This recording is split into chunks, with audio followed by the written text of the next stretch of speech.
Uno de los pasatiempos favoritos de nuestra familia es el poder disfrutar del cine, de las películas.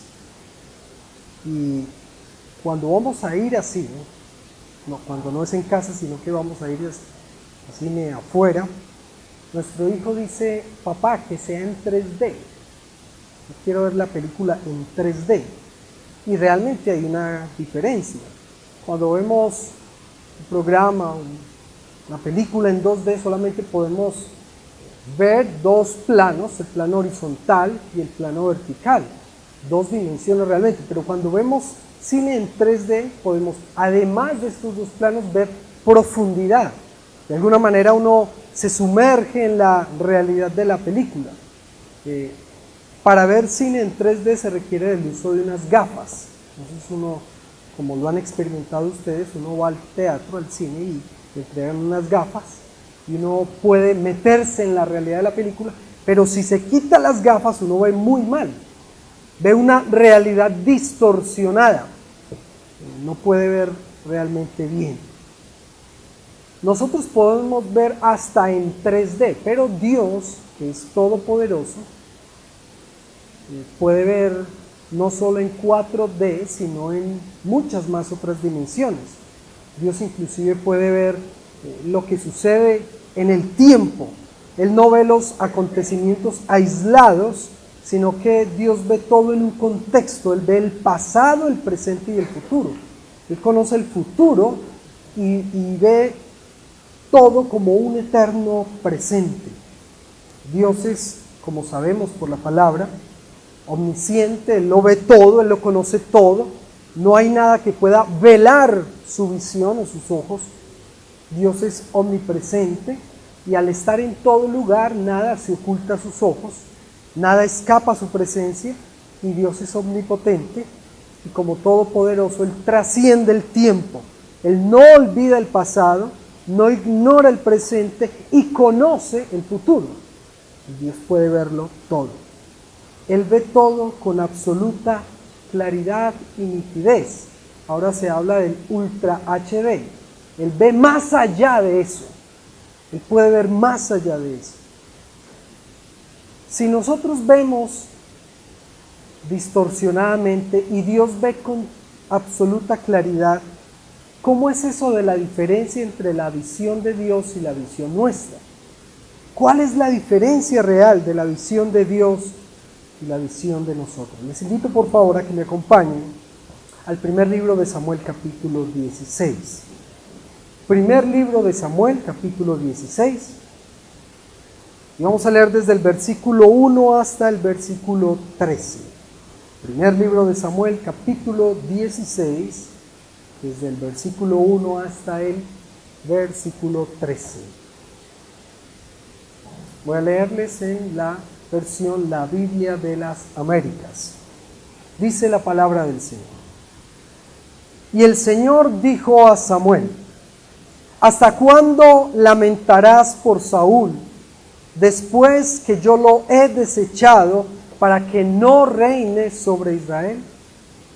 Llena tu cuerno de aceite y ve, te enviaré a Isaí el de Belén, porque de entre sus hijos he escogido un rey para mí. Samuel respondió: ¿cómo puedo ir? Cuando Saúl lo sepa, me matará. El Señor dijo: toma contigo una novilla y di: he venido a ofrecer sacrificio al Señor. Invitarás a Isaí al sacrificio y yo te mostraré lo que habrás de hacer. Entonces me ungirás a aquel que yo te envíe. Samuel hizo lo que el Señor dijo y fue a Belén.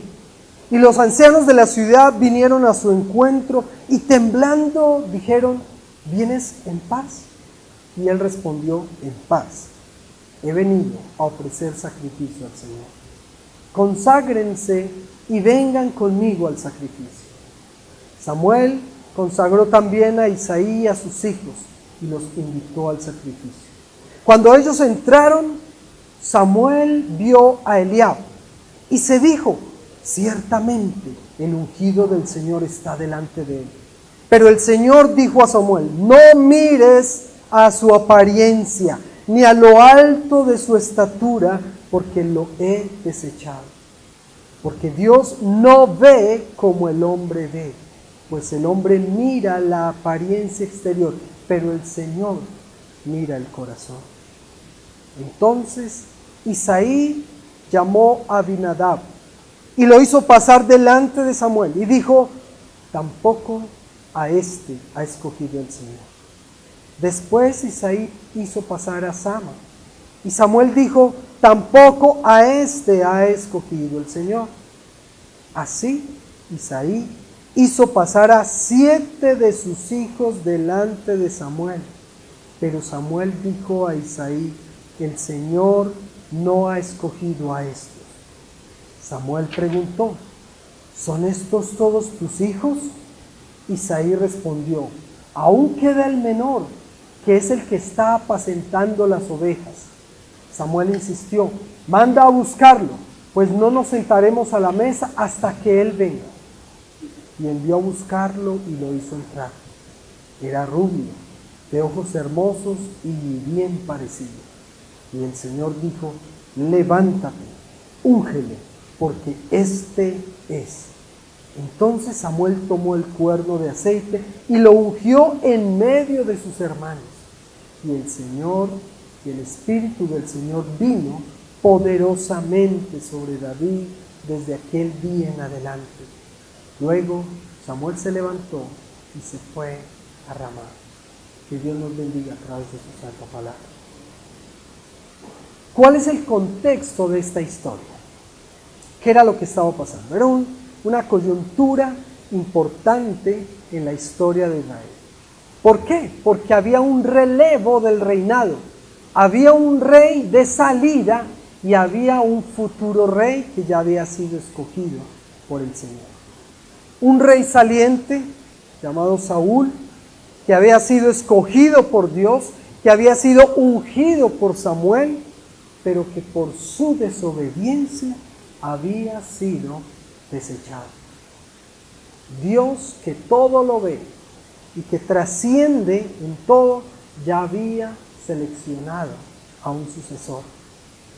Entra en escena Samuel, un hombre que ejerció como profeta, como juez de Israel, y a quien se le pide que ungiera al nuevo rey. ¿Cuál es entonces la diferencia entre la visión de Dios y la visión nuestra? ¿Qué diferencia hay entre lo que Dios ve y lo que vemos nosotros?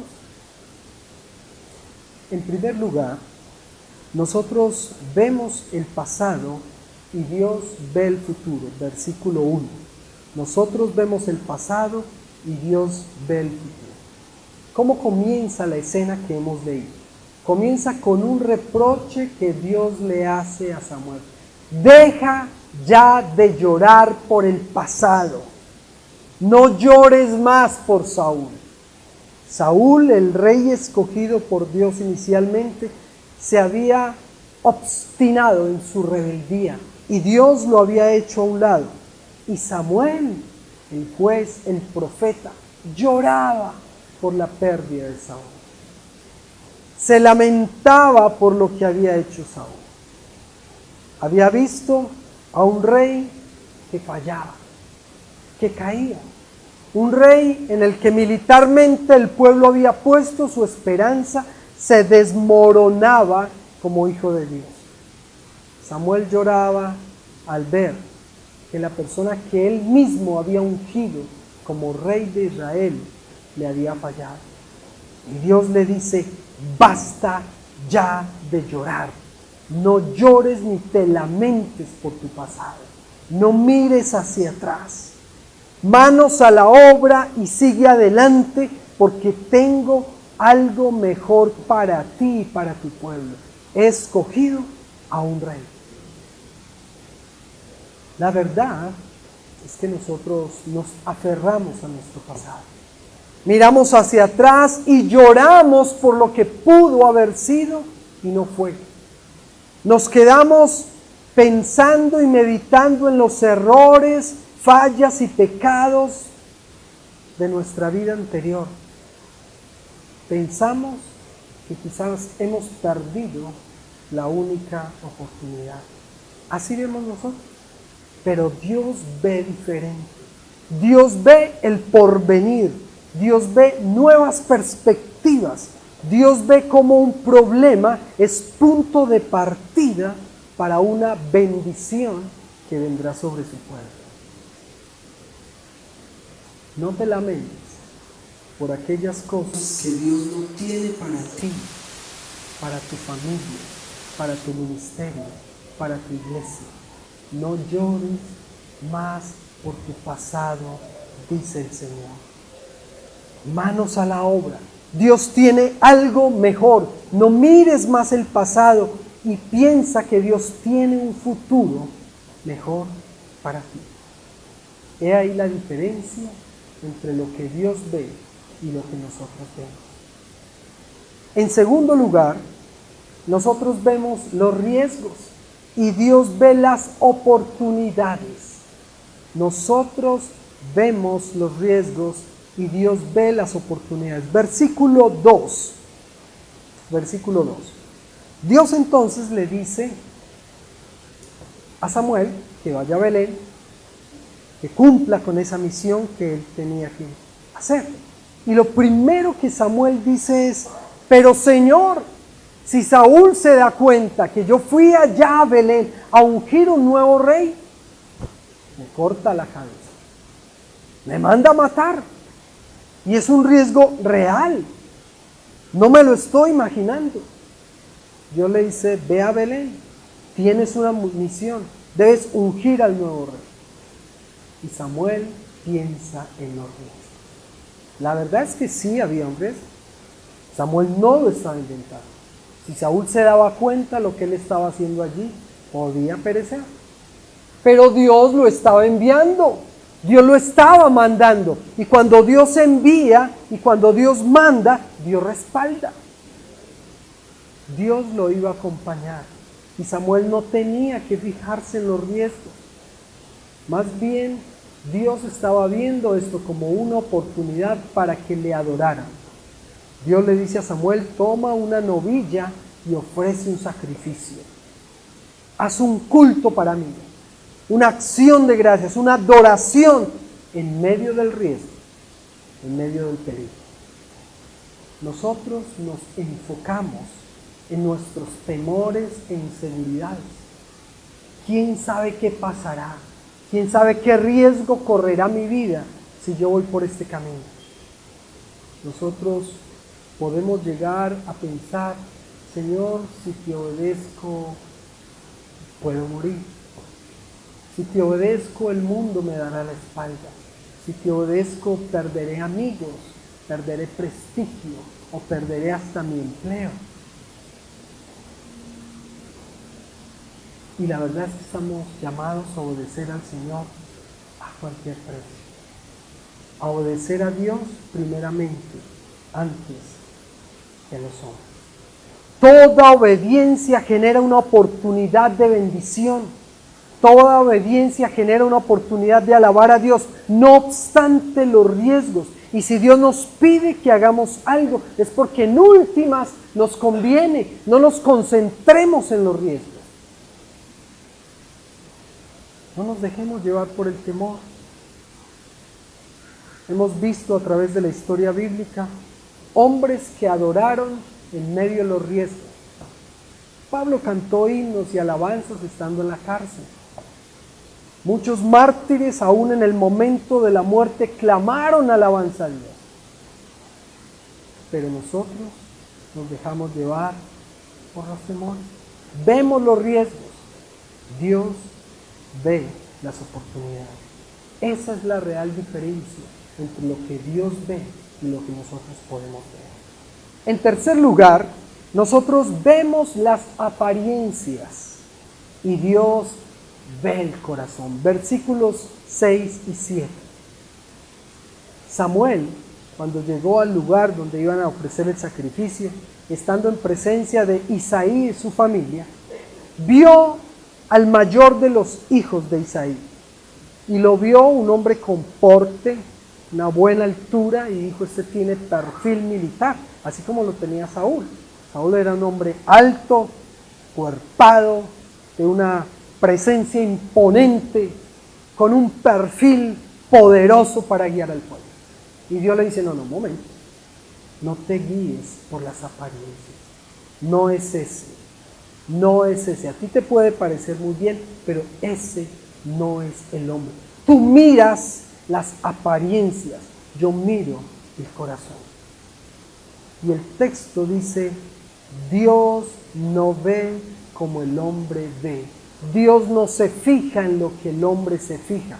La visión y la perspectiva de Dios es muy diferente a la visión y perspectiva humana. Nosotros los seres humanos, si acaso, en las mejores circunstancias vemos en 3D. Dios puede trascender en su visión ilimitadamente. Dios le aclara entonces que no era este el hombre, que no debía fijarse en las apariencias. La mirada del ser humano llega hasta donde se le permite. Cuando nosotros vamos a calificar a una persona, vemos su apariencia, miramos la ropa, miramos la cara, el peinado, sus gestos, cómo habla, y emitimos un concepto, un diagnóstico, esta persona es así, pero eso es limitado. Eso es limitado, nosotros no podemos ver lo que hay en el corazón de la persona. Nosotros no podemos ver la intención de la persona. Nosotros no podemos ver lo que Dios sí ve. Y Pablo se lo recordó a Timoteo en su segunda carta, capítulo 3, verso 5. Aparentarán ser piadosos, pero su conducta desmentirá el poder de la piedad. Con esa gente ni te metas. La real diferencia entre las apariencias y lo que hay en el corazón. Nosotros vemos apariencias. Esa es nuestra realidad humana. Vivimos en un mundo limitado y vemos solo apariencias. Pero Dios ve el corazón. Dios puede ver qué es lo que hay dentro, en lo más profundo del corazón. Samuel tuvo que entender que por su propia capacidad no podía tomar la decisión de quién era el futuro rey de Israel.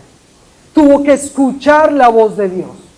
Tuvo que entender que Dios era quien le guiaba a tomar la decisión correcta. Que él miraba al pasado, que él miraba los riesgos y que él miraba apariencias. Y que debía seguir a Dios, escuchar a Dios para el momento de tomar la decisión. No era como el hombre ve, no es como el ser humano se fija, es como Dios puede ver. Nosotros debemos entender una realidad. Nuestra naturaleza humana jamás nos permitirá ver de manera absoluta como Dios ve. Nosotros no somos omnipotentes, nosotros no somos omniscientes, nosotros no somos omnipresentes, nosotros somos criaturas. Él es todopoderoso, nosotros somos limitados. Pero sí nos podemos esforzar por ver la realidad con la menor cantidad de distorsiones. Si yo estoy en la sala de cine de 3D y me quito las gafas, yo voy a ver mal la película. Es una película diseñada para ver con unas gafas en 3D. Solo así podré ver la realidad de una manera clara. Cuando nosotros estamos caminando con Dios, cuando nosotros, como hijos de Dios, vamos por el camino de la vida, nos encontramos frente a muchas circunstancias y dependiendo si tenemos unas gafas para ver esa realidad, podemos verlo tan clara o tan distorsionadamente. Dios le hace 3 reproches a Samuel. Le dices, no mires los riesgos, no mires las apariencias, no te quedes mirando hacia el pasado. Y lo que Dios le estaba pidiendo a Samuel es, ten fe. No mires los riesgos, mira las oportunidades. No mires el pasado, mira hacia el futuro, confía en mí.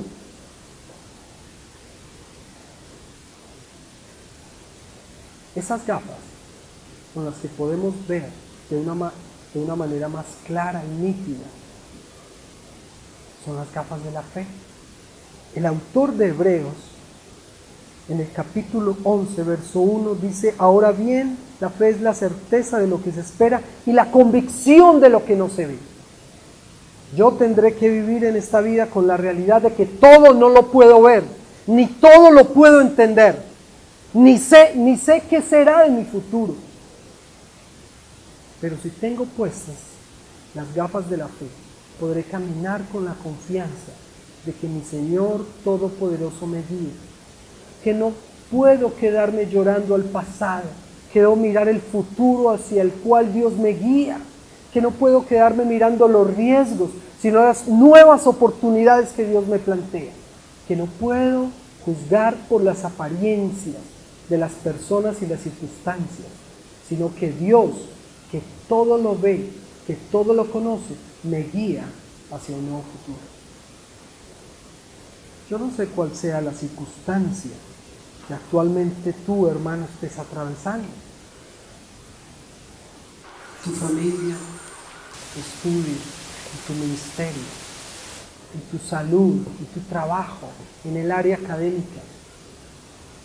Y tal vez estamos actuando como Samuel, tratando de ver en 3D pero sin las gafas puestas, viendo una realidad distorsionada en la cual sacamos a Dios y dudamos de Dios y no entendemos que Él nos lleva bajo su poderosa mano. La fe son esas gafas que nos permiten proyectarnos con confianza al futuro, porque sabemos que dependemos de Dios. La fe son esas gafas que nos permiten ver las oportunidades que Dios nos da y no quedarnos en los riesgos que nos plantea la vida. La fe son esas gafas que nos permiten ver la esencia y no solo las formas. Les invito a que oremos al Señor. Gracias, bendito Padre y eterno Señor, por ser un Dios omnipotente y todopoderoso, que nos guías a nosotros, que tenemos ceguera espiritual, que no percibimos perfectamente nuestra realidad, que somos míopes de la realidad. Ayúdanos, Señor, a no dudar del peregrinaje en el cual tú nos acompañas. Ayúdanos, Señor, a no dudar que tu compañía nos lleva hacia un futuro mejor, que no debemos llorar por el pasado, sino caminar con confianza hacia el futuro, que no debemos centrarnos en tantos riesgos y temores, sino ver las nuevas oportunidades que tú nos planteas, y no dejarnos llevar por las apariencias de personas o de circunstancias, sino entender que tú todo lo sabes, todo lo puedes y nos puedes guiar a un futuro mejor. Hay un cambio en nuestras vidas. Estamos atravesando circunstancias de transformación, de cambio, de nuevos retos, y queremos ir de tu mano, guiados y confiados en ti, Señor. Acompáñanos siempre, bendito Jesús. Oramos en tu nombre. Amén. Dios les bendiga, hermanos.